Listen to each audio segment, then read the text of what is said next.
எண்ணமெல்லாம் சிறகடிக்கும், எண்களெல்லாம் வழி கொடுக்கும், எந்நாளும் ராஜமுகம், எளியோரின் ஏறுமுகம். எந்த நிலை வந்தாலும் வந்த நிலை மாறாத நமது Rajanilai. Rajanilai TV, channel of astrology.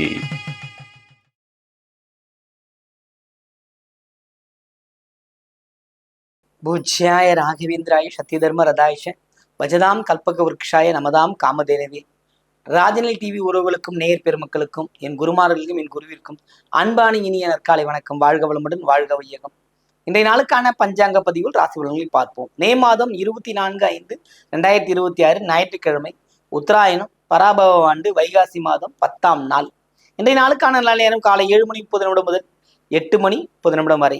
மாலை நல்ல நேரம் 1:30 முதல் 2:30 வரை. கௌரி நல்ல நேரம் காலை 10:30 முதல் 11:30 வரை. கௌரி நல்ல நேரம் மதியம் 1:30 முதல் 2:30 வரை. ராகு காலம் 4:30 முதல் 6 வரை. குளிகை 3 முதல் 4:30 வரை. யமகண்டம் 12 முதல் 1:30 வரை. இன்றைய திதி நவமி திதி. இன்றைய யோகம் அர்ச்சனம். இன்றைய கரணம் பாலவ கரணம். இன்றைய நட்சத்திரம் பூரம். இன்றைய சந்திராஷ்டம நட்சத்திரம் திருவோணம். மகர ராசிக்கு முழுமையான சந்திராஷ்டிரம் இன்று. இன்றைய நாளுக்கான கிரக நிலவரங்கள்: மேஷத்தில் செவ்வாய், ரிஷபத்தில் சூரியன் புதன், மிதுனத்தில் குரு சுக்கிரன், சிம்மத்தில் கேது சந்திரன், கும்பத்தில் ராகு, மீனத்தில் சனி. இன்றைய நாளில் என்ன செய்யலாம்? எப்பவுமே நம்ம சொல்றேன், போன இதுலையும் சொல்லியிருக்கேன், நவமின்னாவே கண்ணை மூடிக்கிட்டு பெருமாள் ஆலயம் ராமரை பிடிச்சுக்கணும். அவனுக்கு நிறைய பேர் சொல்றாங்க ராமரோட தலைமையிலேயே சிவலிங்கம் தான் வச்சு பூஜை பண்ணார். அது அடுத்த விஷயம்.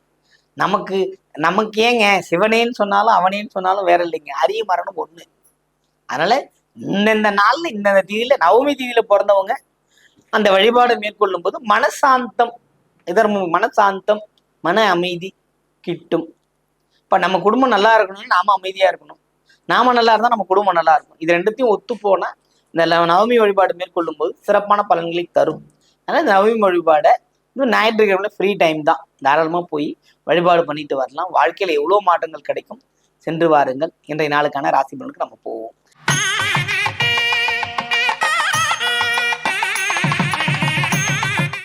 மென்மை பொருந்திய மேஷராசி என்பவர்களுக்கு செவ்வாயின் பலம் கூடிக்கொண்டே போகிறது. 12ஆம் இடத்தில் சனியின் பார்வை, சனியின் இடம். அதே மாதிரி 2ஆம் இடத்துல சூரியன் புதனோட சேர்க்கை. அதுவும் 3ஆம் இடத்துக்குரியவரும் புதனே, இங்கு நேரடியாக 6 புதனே. அப்போது கடன் பெற்று புதிய புதிய வாழ்க்கைக்குள் செல்வதற்கான அமைப்புகள் இந்த மேஷத்துக்கு இருக்கு. நலம் நாடும், அதாவது நிறைய விஷயங்கள் தேவைங்கிறது இருந்து இல்லைன்னா தேவைகள்லாம் நிறைவேறக்கூடிய அமைப்புகள்லாம் இந்த நாள்ல இருக்கு. அதனால கவனமா இருந்து ஒவ்வொரு விஷயமும் செயல்பாடுகளை கொண்டு வந்தீங்கன்னா வெற்றி நிச்சயம்.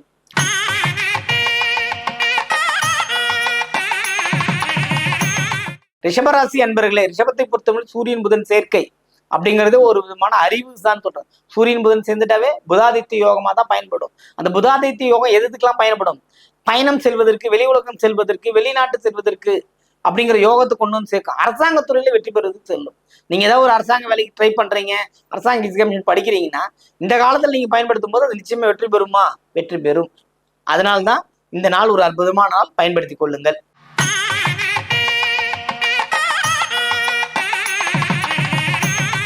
மிதனராசி அன்பர்களே, மிதனத்தை பொறுத்து பார்த்தீங்கன்னா குரு சுக்கிரன் பார்வை, முயற்சி தானங்கள்ல கிரகங்கள் இருக்கிறது அப்படின்போது வெற்றி தானே. 3ஆம் இடத்துல 2ஆம் இடம் தனஸ்தானாதிபதி 3ல் இருக்கிறார் கேதுவோடு இணைந்து அப்படின்னும் போது அங்க வெற்றி பெறுன்ற முயற்சி இருக்கு இல்லையா? நீங்க முயற்சி பண்ணணும். மிதனத்தை பொறுத்தவரை முயற்சி தான் பெரிய விஷயம். முயற்சி பண்ண மாட்டீங்க, புரியுதுங்களா?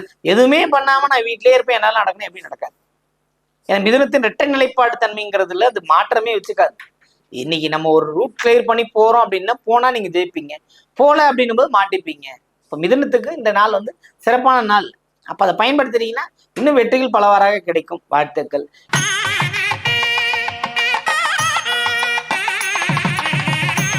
கடகராசி அன்பர்களே, கடகத்தை பொறுத்த மட்டும் பார்த்தீங்கன்னா இந்த நாள் சிறப்பான நாள் அப்படின்னு சொல்லிக்கலாம். ஏன் அது சொல்றோம் அப்படின்னா, இந்த ராசி அதிபதி தனஸ்தானத்துல போறாரு. ஆனா கேதுவோட எந்த பிரச்சனை கிடையாது. ஆனா உங்களை வழி நடத்துக்கிறாருன்னு எடுத்துக்கலாம், அவ்வளவுதான். புரியுதுங்களா?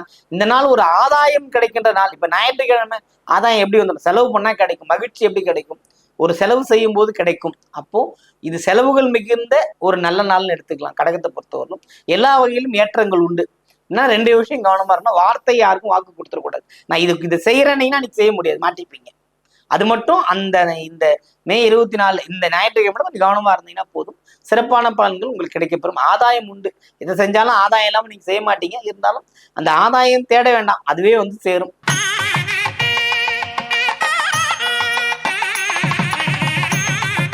சிம்மராசி அன்பர்களுக்கு கேது சந்திரன் பயணம் இது கிரகண அமைப்புன்னு சொல்றோம். கேது சந்திரன் பயணமே கிரகண அமைப்புன்னு சொல்றோம். கூட சனியின் பார்வை, சனியின் செயல்பாடு, ராகுவின் செயல்பாடுலாம் உங்களுக்கு ஒரு வித்தியாசமா இருக்கு. தொல்லை தரக்கூடிய அமைப்புன்னு சொல்லுங்க. ஒரே வார்த்தை சொல்ல போனா இந்த கிரகண அமைப்புனாவே நம்ம தொல்லை தானே. இப்ப கிரகணம் வந்தது, போர் வந்தது, கிரகணம் வந்தது, கொரோனா வந்து, அந்த மாதிரி ஒரு கான்செப்ட்ல பாத்தீங்கன்னா இப்போ 2 நாள் கொஞ்சம் பிரச்சனை தான். அதனால கொஞ்சம் கவனமா இருந்தீங்கன்னா இந்த நாளை தவிர்த்து விடுவது சிறப்பை தரும். ஏன்னா மனக்குழப்பம் அதிகமாயிடும். சந்திரன் இருக்கிற வரலும் இப்போ பூர்வ நட்சத்திரம் இருக்காரு, அப்புறம் உத்தர நட்சத்திரம் போகும்போது அது உங்களுக்கு சரியாயிடும். 2ஆம் இடம் சந்திரன் போகும்போது இன்னும் வெற்றி தரும்ன்றது சாத்தியமான விஷயம். இந்த நாள்ல கவனமா இருங்க, அது போதுமான விஷயம்.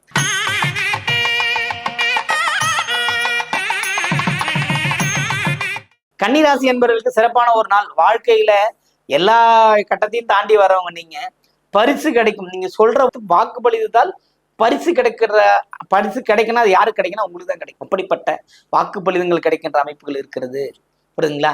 என்னதான் நீங்க இவ்வளவு வைத்தியங்கள் பண்ணாலும் உங்களால சில விஷயங்கள் மாத்திக்கவே முடியாது. இத்தனை அடிபட்டாலும் பொதுத்தன்மையோட தான் இருப்பீங்க, பொது சேவையில தான் இருப்பீங்க. சேவை செய்வதுங்கிறது உங்கள் பிறப்பின் ரத்தத்தில் ஊர்னது. நான் செய்யவே மாட்டேங்கிறதுக்குலாம் அங்க வேலை இல்லை. அதனால எல்லாருக்கும் எல்லாமும் கொடுங்கள், எல்லாமும் உங்களுக்கு சேரும். இந்த நாள் ஒரு சிறப்பான நாள். உங்களுக்கு வாழ்த்துக்கள்.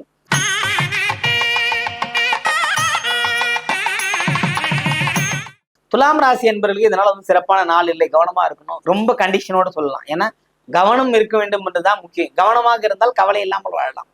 எதில் கவனமா இருக்கணும்? வார்த்தைகள், வண்டி வாகன பயணங்கள், சகோதர வழியில படிக்கிற விஷயத்துல, கல்வி பயிலும் மாணவர்கள் இல்லை அடுத்த விஷயம் செமஸ்டருக்கு எழுதணும், இல்லை ஒரு எக்ஸாம் தயார் பண்ணுறோம், ஒரு நீட்டு, இந்த மாதிரிலாம் ஒரு புதிய எக்ஸாம் போகும்போதெல்லாம் கொஞ்சம் கவனமா எழுதுனீங்கன்னா ஈஸியாக ஜெயிக்க முடியும்.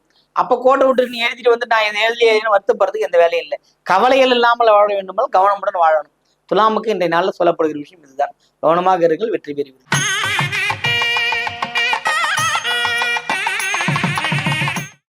விருச்சிக ராசி என்பவர்கள் இதனால் சூப்பரான நாள். அமோகமான அம்சங்கள் உண்டு. பயணங்கள் ஜெயிக்கும், வெற்றிகள் கிடைக்கும், மகிழ்ச்சியான போக்கு உண்டு, பிள்ளைகளால் நன்மை, ஒரு திருப்தியான உணவு சாப்பிட்டு நிம்மதியா உறங்க செல்லுகின்ற ஒரு அமைப்பு இந்த நாள்ல இருக்குது. இப்ப சாப்பாட்டுக்காக கேட்கிறோம் அப்படின்னா அடுத்தடுத்து ஒரு மனிதனுக்கு நிம்மதி எப்போ வேணும்? எதுக்காக உழைக்கிறோம்? எல்லாரும் அந்த அந்த அந்த வயிற்றை நிரப்புவதற்காகத்தான் ஓடிக்கொண்டிருக்கும். வயிறு மட்டும் முன்னாடி இருந்து பத்திக்கலாம். நிறைய பேர் வயிறை பத்தி கவலைப்பட மாட்டாங்க. இப்ப எங்களை மாதிரி எல்லாம் கொஞ்சம் பெருசா அவர் ஆகி போச்சு. அப்போ அதெல்லாம் என்ன சொல்றது? இப்ப இந்த விருச்சிகத்தை பொறுத்த மட்டில் வரும் காலங்கள் சிறப்பாக இருக்கிறது. உழைக்க தயாராகி இருக்கிற விருச்சிகத்துக்கு எப்போதும் நல்ல நாட்களே.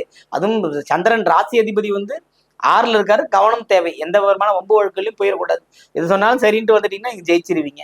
இந்த நாள் அதுக்கான நாள். வாழ்த்துக்கள்.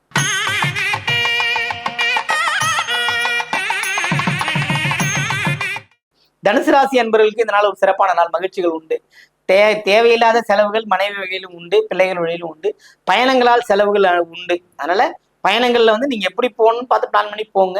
அது இல்லாமல் இன்றைய நாள்ல கல்வி வகையிலும் மாணவர்களுக்கான விஷயங்கள்ல கவனமா இருக்கு. புதுசாக கோச்சிங் கிளாஸ் சேர்க்கறது, இல்லை புதிய விஷயங்கள் போய் அதுல அவங்க படிச்சுட்டு வர்றதெல்லாம் கொஞ்சம் கவனம் பண்ணீங்கன்னா சிறப்பாகவே இருக்கும்.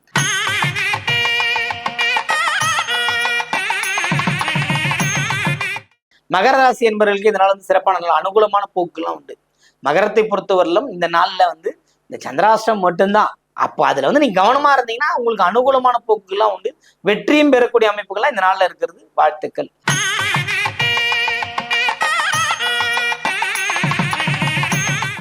கும்பராசி அன்பர்களுக்கு ராகு தன்மை, அதாவது நன்மை பெறக்கூடிய அமைப்புகள்லாம் இந்த நாள்ல ஏகப்பட்டதெல்லாம் இருக்கு. புரியுதுங்களா? ஆனா 5ஆம் இடம் பாதிப்பு, 7ஆம் இடம் பாதிப்பு, 8ஆம் இடம் பாதிப்புன்னா எதையும் டக்குன்னு போய் எனக்கு தெரியும் முன்னாடி நின்றுடக்கூடாது. நின்றுட்டா நீங்க நின்றுனே தான் இருக்கணும். ஏன்னா கும்பத்தை பொறுத்தவரைக்கும் எப்பயுமே அப்படிதான். ஒரு 10 ரூபா கொடுத்தா 10 ரூபாய்க்கு போய் செய்யறது 100 ரூபாய்க்கு செஞ்சுட்டு வருவீங்க. அந்த அளவுக்கு தான் கும்பராசியோட பலன்கள் இருக்கு. நன்மைகள் ஏராளம் நடக்கும். அது வேற விஷயம். உழைப்புக்கு ஏற்ற ஊதியம் இருக்கணும். உழைப்புக்கு ஏற்ற ஊதியம் இல்லைன்னா சரி வராது. அப்ப இந்த நாள் உங்களுக்கு எப்படிப்பட்ட நாளா இருக்கு? நன்மைகள் அளப்பரிய கிடைக்கிற அளவுக்குலாம் இருக்கு. உங்கள் உழைப்புக்கு முக்கியத்துவம் தரும் இடங்களில் சென்று செய்யுங்கள். உங்களுக்கு வெற்றியும் பெறுவீர்கள். எல்லா வித நன்மையும் நடக்கும். வாழ்த்துக்கள்.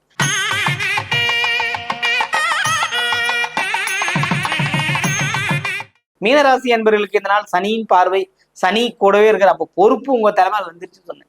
நேற்றே சொன்ன பார்த்தீங்களா, சனிங்கிறது ஒரு பொறுப்பான கிரகம். நீ தப்பு செஞ்சாலும் தண்டனை உண்டு. நல்லது செஞ்சாலும் அதுக்கான கைமாறு உண்டு. அது என்னங்க தப்பு செஞ்சா தானே ஒண்ணா? எல்லாரும் பீஷ்மர் தான், எல்லாருமே பீஷ்மர் தான். தன்னோட மரணத்தை தான் குறித்து கொள்ளலாம். புரியுதுங்களா? ஏன் அவருக்கு அந்த வினை வந்தது? போரே முடிவு போகுது, ஏன் அவர் முள்படுக்கிலே கிடந்தார் 20 நாள் அப்படின்னா, இவர் போற பாதையில இருந்த ஒரு சர்பத்தை தூக்கி ஒரு வேலியின் பக்கம் தூக்கி போட்டுறாரு. அந்த வேலியில் இருக்க முட்கள் குத்தி அது அவஸ்தப்பட்டதுன்றதுனால அது கொடுத்த சாபம் பீஷ்மருக்கு வேலை செஞ்சுதான் சொல்றாங்க. அது கொடுத்த சாபத்தை பீஷ்மருக்கு கொடுத்த. ஆனா அந்த பீஷ்மர் இறந்து இப்போ ஒரு அம்புல இறக்க முடியாதா? ஏன் அந்த அம்பு படுக்கையிலே அவர் படுத்திருந்து போர்லாம் முடிஞ்சதுக்கு அப்புறம் அதுக்கப்புறம் ஒரு மோட்சத்துக்கு போறாரு. அந்த வேதனையை அனுபவிக்கிற பீஷ்மர் மகா புண்ணிய ஆத்மா. தன் தந்தைக்காக தன் வாழ்நாளை துறந்தவர். மனுவுக்காக எல்லா விஷயத்தையும் துறந்தவர் வச்சுக்கோங்க. அப்படிப்பட்ட ஒரு ஆத்மாவுக்கே இப்படிப்பட்ட நிலைமை தான். நம்ம சாதாரண அற்ப மனித பிறவியால என்ன செய்ய முடியும்? அவரும் மனித பிறவி தான், இருந்தாலும் அவர்கள் ஜீவன் முக்தர்கள் இல்லையா? அதனால நமக்கும் இந்த பழி உண்டு. நீங்க சொல்கின்ற சொல் தான் உங்களுக்கு பிற்காலத்துல அது மரமா நிற்கும். புரியுங்க? அதனால இந்த நாள்ல பொறுப்பா பேசணும், பொறுமையா இருக்கணும், நேர்த்தியா நடந்துக்கிட்டீங்கன்னா மீனராசி அடிச்சுக்கிறதுக்கு ஆளே கிடையாது. 7.5 சனி முடியும் முறையில் கவனமாக இருந்தால் வாழ்க்கையில் வெற்றி பெற முடியும். அதுவும் இல்லாம இப்போ இன்றைய நாள்ல பொறுமையா நல்லபடியா நிதானமா சமைச்சு சாப்பிட்டு நிம்மதியா ரெஸ்ட் எடுங்க. இதனால உங்களுக்கு ஒரு சிறப்பான நாளாக இருக்கும். வாழ்த்துக்கள். வாழ்க வளமுடன், வாழ்க வையகம்.